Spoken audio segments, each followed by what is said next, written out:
Mr. Tarrou. In this video, we're going to do 4 examples dealing with areas of circles, and specifically not the area of an entire circle, but the area of a sector and the area of what's called a segment.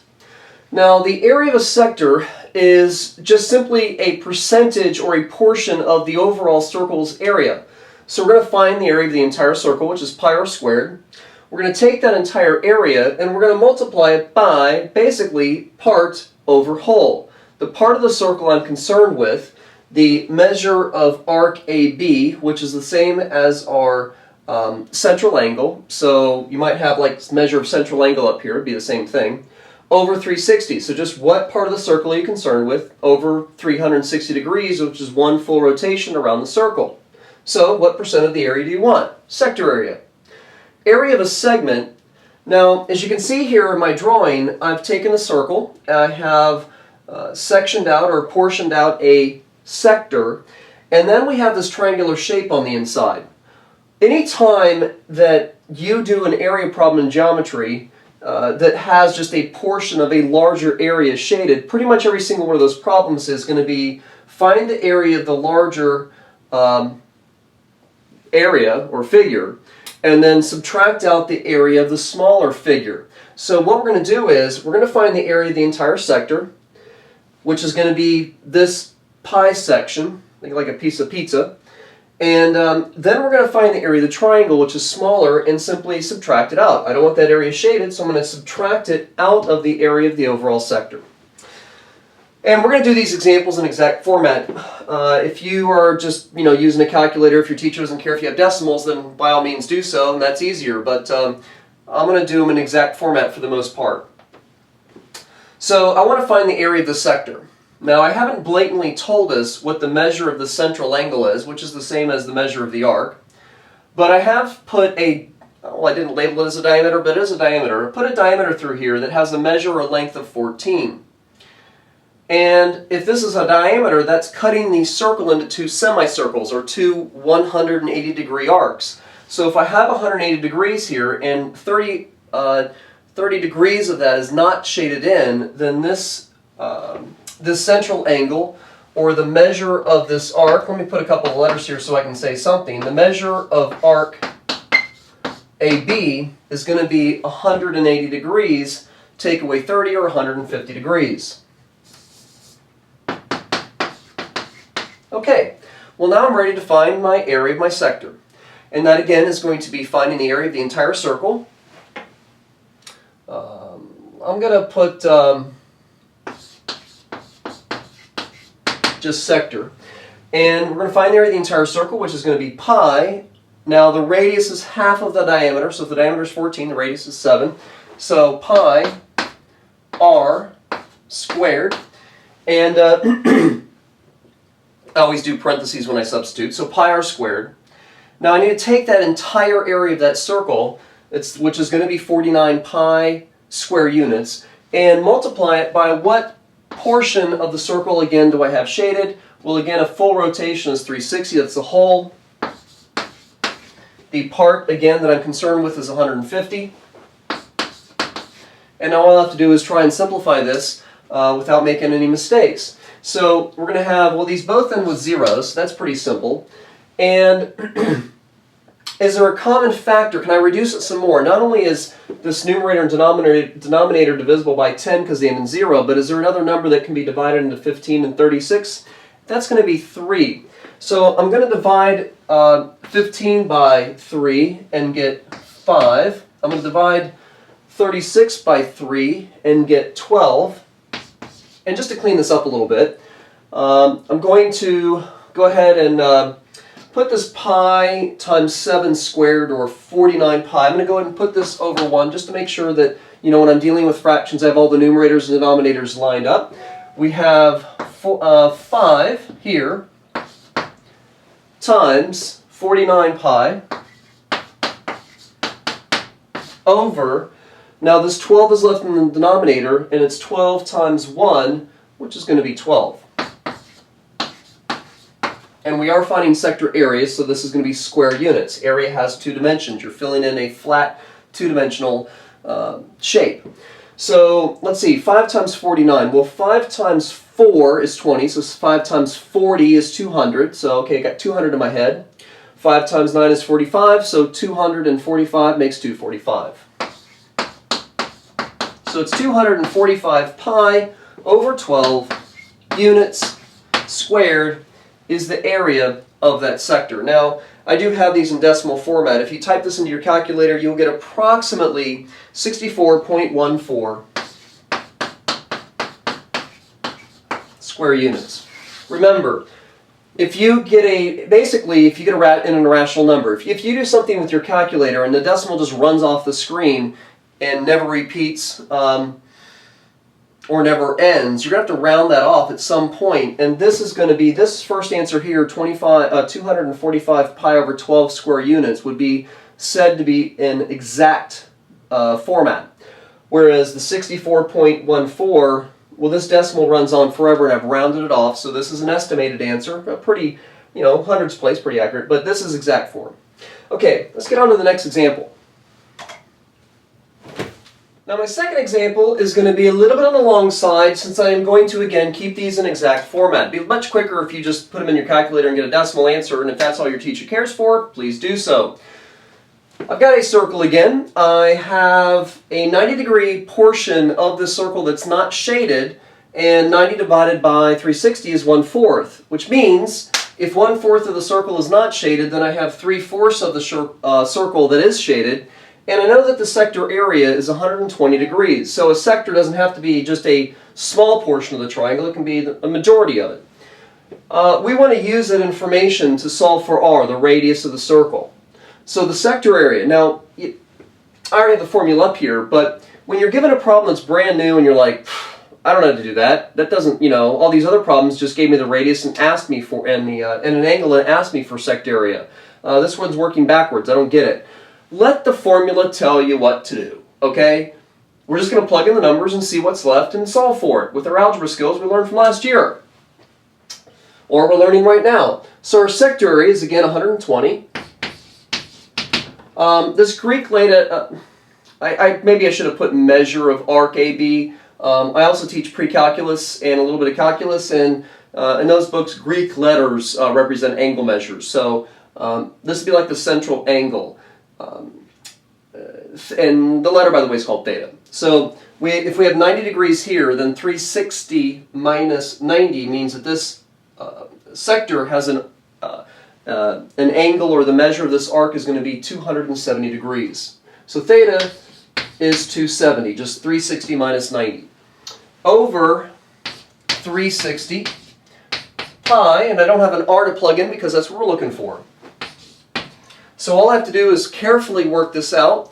Now again, I just said if you're allowed to use calculators in your class and get decimal versions of your answers, this is going to be much, much quicker, because you can just do 270 divided by 360, get a decimal, divide both sides by whatever that decimal is times pi, and you'll have like r squared equals some number, and you'll just have to square root both sides and you'll be done. But I'm going to do this in exact format.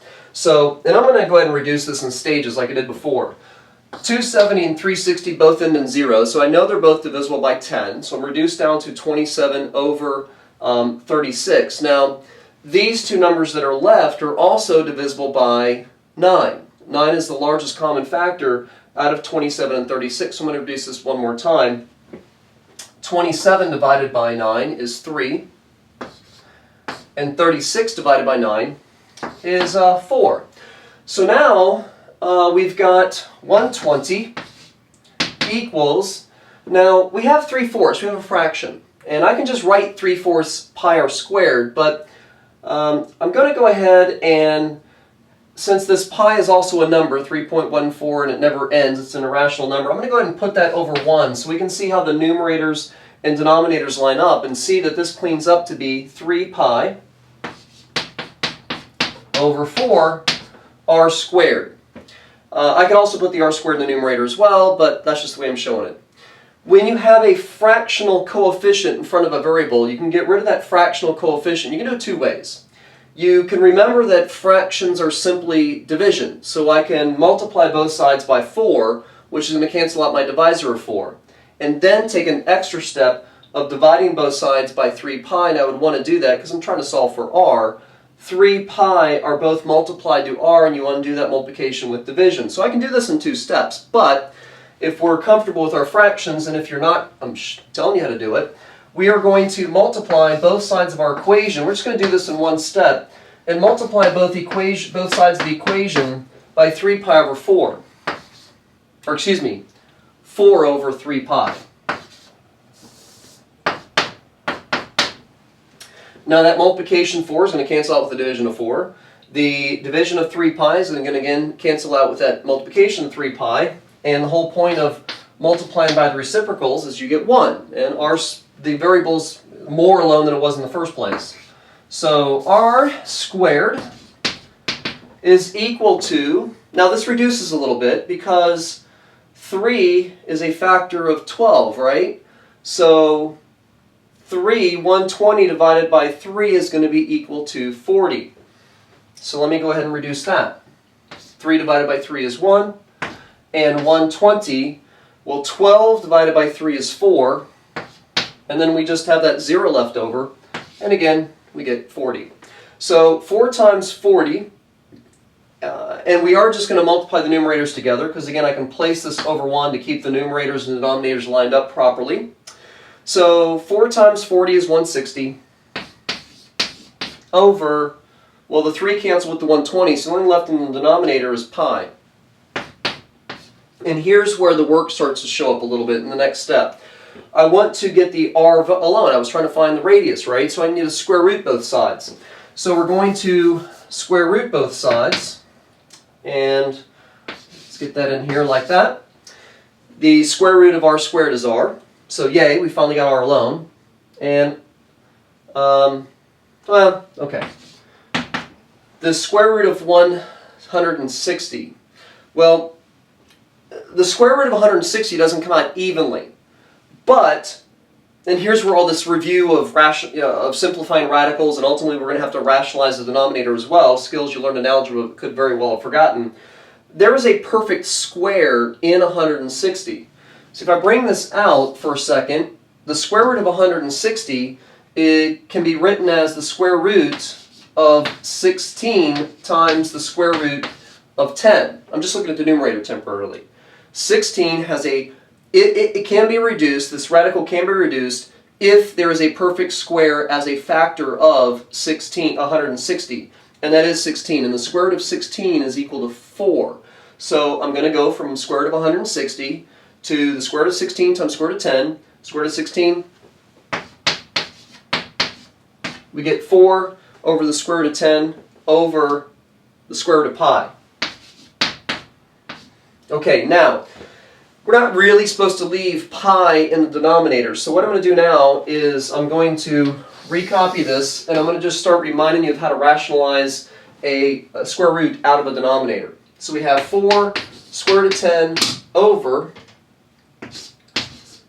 square root of pi. If you have a square root in the denominator, you can rationalize it out of the denominator by multiplying the numerator and the denominator by whatever's inside that square root, itself. Multiply it by itself. Because when you multiply something to itself, you're squaring it. And the squaring function is the inverse function of square rooting, so that's why they cancel out. We get 4 times the square root of 10 pi over, now the square root of pi times the square root of pi is equal to the square root of pi squared. Anytime you multiply something to itself, you're squaring it, right? Well, the square and the square root functions cancel out, so it's just pi, and we're done. Now, remember, we're finding the radius, which is a length. So this is not 4 times 10 square root of pi over pi. Is it units or is it units squared? Well, radius is length, so it's just going to be units. So r is equal to that big old mess. Now, I have a feeling that some of you in your geometry classes are not going to be forced to go through all this simplifying radicals and rationalizing the denominator, which I think is really not a great idea because you forget all your skills you learned in algebra.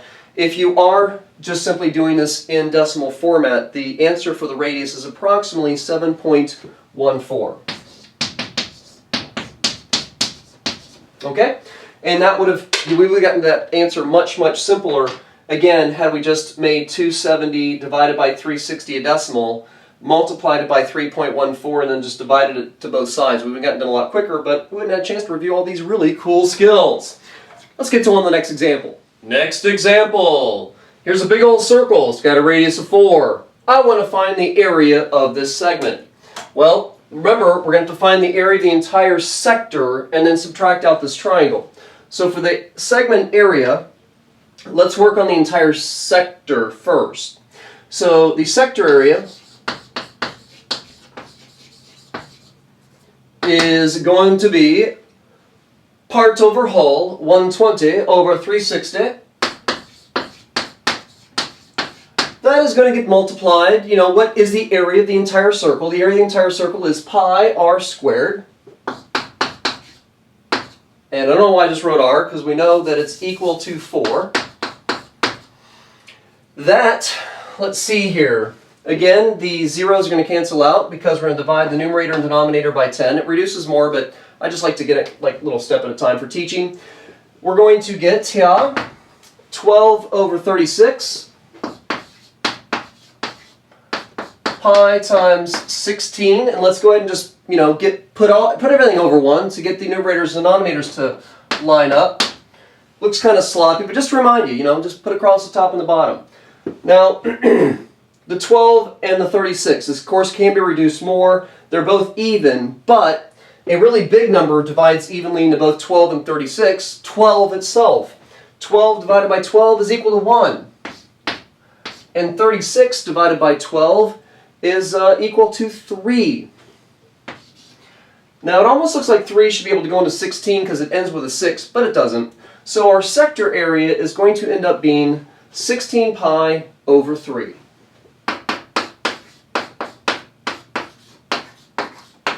Units squared. So that's the area of this entire pi section. Now we need to take out the area of the triangle. Well, that's why I try to make this so big, because I wanted to be able to draw inside my diagram and have you be able to read what I'm doing. You see how this is equal to 120 degrees out here? Well, if this arc is 120 degrees, again, like I've been saying the whole video, that means that this central angle is also 120 degrees. And this is a circle. So, if this is 4, then that means that, let's pick a different color here. That means that this side is equal to 4. So this is an isosceles triangle. If you take an isosceles triangle and you drop down an altitude, because I want to find the area of this triangle, and you might have some alternative formulas in your book by now. Like actually, I could do this quicker.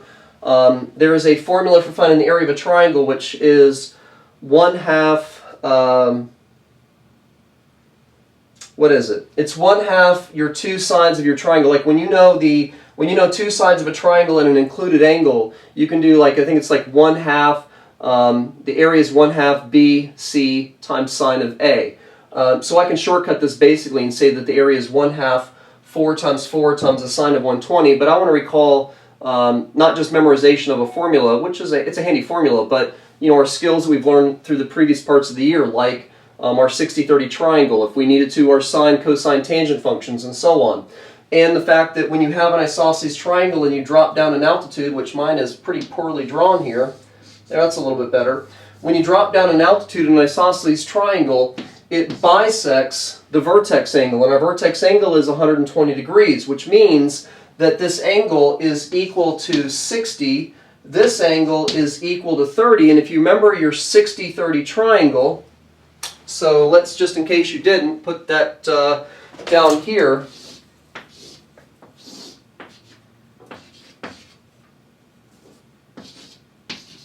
In a 60-30 triangle, your side ratios are 1L, or just 1. The hypotenuse is twice as long, and the side opposite 60 is that length times square root of 3.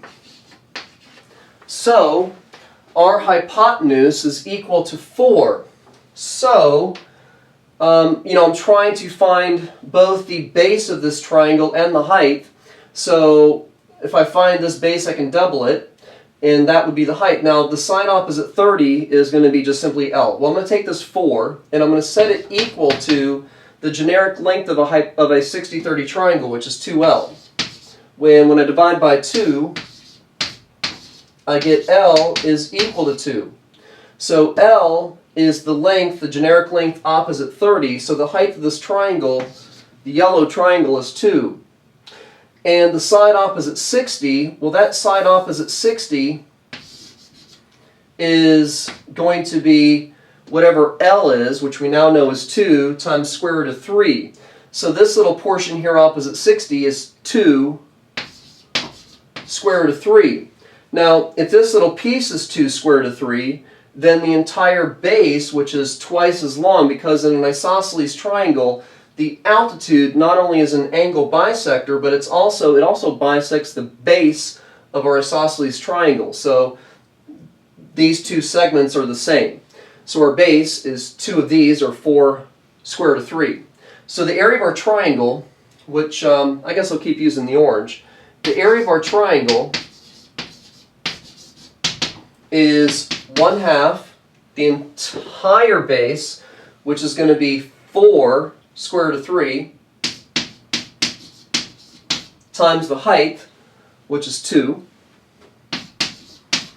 Let's see, we have a multiplication of 2 and we have a division of 2, so those are going to cancel out. And our final answer for our area of our triangle is 4 square root of 3. So that means that the entire sector had an area of 16 pi over 3. The triangle has an area of 4 square root of 3 square units, and so the segment is equal to the large area, or the sector, minus the small area, which is the triangle, and we have 4 square root of 3. And that is the exact value, the exact form of the area of the segment. Now that's a pretty ugly decimal, so 16 over 3 pi minus 4 square root of 3, when you get that typed in your calculator, you get a decimal approximation of 9.83 square units. Now again, if you're just working with calculators, getting your decimals, it's going to be a lot less work. You could have just done 120 divided by 360, multiplied it by 3.14, multiplied by 16, and got a decimal answer. And finding the area of the triangle, you still would have needed to, either A, recognize the 60-30 triangle here, which I really wanted to review with you because that's really important. Those 60-30 ratios are very, very important when you start getting into Algebra 2 and pre-calculus or trigonometry. So I just kind of wanted to bring those back up. Maybe your teacher didn't teach you the formula about when you have a non-right triangle, or if you just have a triangle, with 2 sides and an included angle, you could do 1/2 times those 2 sides times the sine of the included angle. Just give you some options of how you do this particular problem. At any rate, got one more for you. For our last example, we are not going to find the area of a sector, nor are we going to find the area of a segment, so it's going to go a lot quicker. We have what appears to be a square and a couple of half or semicircles cut out of it, and I want to find the area of the shaded region that's left. Now remember, again, I just said it a second ago, whenever you want the area of a shaded region, especially when they're like really weirdly shaped, you're going to find the area of the large shape and then just simply subtract out the unshaded area. So I want to find the area of this entire rectangle, clearly, or is it a square? Well, let's talk about that right now. These are perfect circles, or at least as much as I can with my little chalkboard compass here. And we have a diameter that I'm saying is 10. So if this is the diameter of this semicircle, then if my circle's about right here, and I go out to my circle, well then that line represents the radius. And that radius is equal to half the diameter, or 5.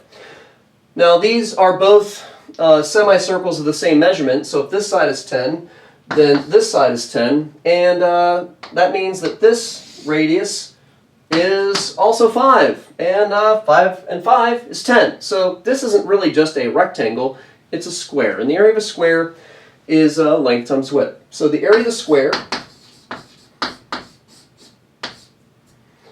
is 10 times 10, or 10 squared, which is 100 square units. Now, we're going to find the area of, really, I could say, like, we're not going to really find, we could find the area of half of a circle and do it twice, but these are two semicircles. These are two half circles of the same thing. If I turn these around, I just have a circle. So the area of our circle is going to be pi times the radius, which is not 10, but 5 squared, and that's 25 pi square units. And so the area of our shaded region is 100 minus 25 pi square units. Now, that decimal approximation is about 21.46. If, though, I were to come back and say, you know what, I shaded this wrong. I actually